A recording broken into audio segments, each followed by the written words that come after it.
the charts for when Roe v. Wade was initially passed back in 1973. And here's where someone could accuse me of fudging a little bit. But when I saw this chart, it struck me as a bit odd that the 10 a.m. time that if you go to, for instance, Astro Databank, they consider that the official origin of Roe. But what's suspicious about it is that it almost fits better to use Aries rising for this chart, since in fact, Aries started to rise on that day a few seconds before 10:01, like at 10 in the morning at plus 54 seconds, it switches to Aries. And if you think about it, when you're doing charts, one of the things that I do, and it's why I prefer I always use the Sibley chart for the US, this chart that I'm sure you've seen me bring up, the 5:10 p.m. There are people who object to this because they say, well, that can't be right because these people, who are concocting this thing, they were creating the country, they were doing the documents, and then they were going to sign them, and they come up with other times prior to this. My argument is that, particularly at a time such as 1776, where they were moving away from Britain, and it was a very contentious thing to do, until you include the populace in your thing, you can't really count that. You haven't included the people. I mean, presumably you're creating a democracy. You have to include the people. It's when the people officially find out. So it's why I prefer this chart, although I can also say this chart vibrates really, really well to the transits that have happened, the progressions and so forth. So that's the logic there. And when you look back at Roe v. Wade, you would say, 10 a.m. is the official time when the Supreme Court releases their rulings on that day, same thing as now, except that you can pretty much guarantee the world doesn't become aware of what they've done until 10:01. Definitely, that's when it gets published, and then people go, oh, they just did this. So really you could say, like, for example, the charts that are floating around now for the current overturning, people are pointing at 10:10 a.m. because in yesterday's announcement, they actually brought up a different case before they brought up Roe, and then Roe was announced. So that would put it at 10:10. Well, if you go back to 1973, unfortunately, I wasn't doing astrology at the time.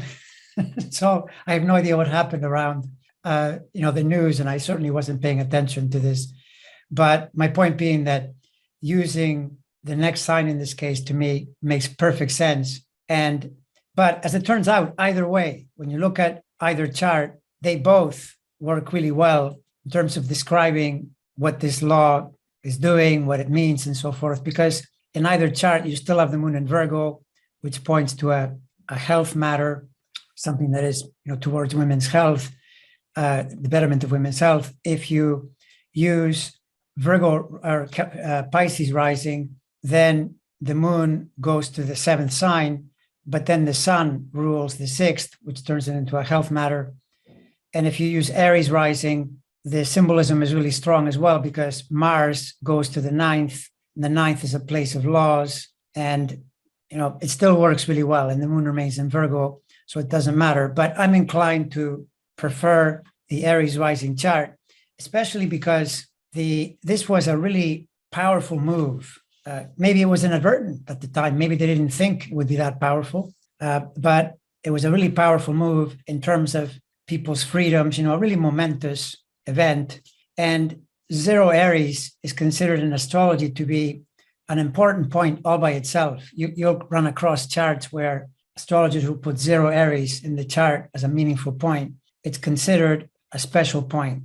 Now, of course, we can argue 6 or half a dozen, because once you say 29 Pisces, 37, you're right there. You're pretty much at the 0 Aries point. So it's really the same thing. But main thing I'll say here is that for the rest of this analysis, I'll use this chart, the 0 Aries, 10:01, basically, for the Roe v. Wade phenomenon. And when you look at the chart, one of the things that I do for individual charts, I always do this, is look at where the planets were on that day. both in the sense that you look at you look at the houses and the aspects and so forth, but you take a snapshot of what was the speed of the planets, where were they in the firmament. Basically, you're looking for stations. Stations are planets that are extra strong. And this is true all the time in individual charts and even in world events, like case in point, for example, if you go back to the insurrection in 2021, what was happening then is that Saturn and Uranus in the sky were square, but the telltale sign is that Uranus was getting near its station, and Uranus is the rebellion against the government. And that tells you that's what's happening at that time. There are other cases where you'll see Pluto being, really noticeable as some kind of upheaval, some kind of reconstruction, and then that'll be the planet. Well, you look at the Roe v. Wade, what jumps out at you is that the dominant station at the time was Uranus. Uranus was 4.6 days from its station. So Roe v. Wade is passed January 22nd, January 27th. There's a Uranus station. And this thing is first and foremost a Uranian event because it's designed to bring freedom, right, into the picture. Uranus it's a bit of a paradoxical thing because if you wanted to say, what is the most inclusive planet in terms of describing democracy, you would probably pick Neptune. But in a sense, Neptune is not enough. Democracy really should be described as Neptune-Uranus because, yes, Neptune is more inclusive, but Uranus is the idea that in its connection, if you think about it, to Aquarius, Aquarius is the sign of the group.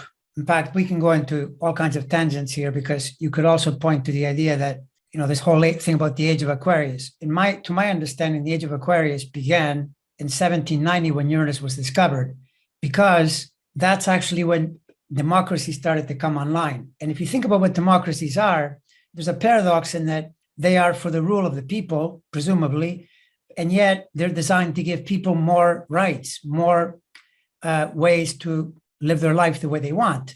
If you go prior to that, basically you have a king or a fascist or a warrior telling everyone else how it's going to be. And basically you have to follow along or you'll be killed or you'll be jailed or you'll be persecuted. Once Uranus is discovered, which is also simultaneously the discovery of electricity, technology follows and so forth, you get this impulse to form democratic governments.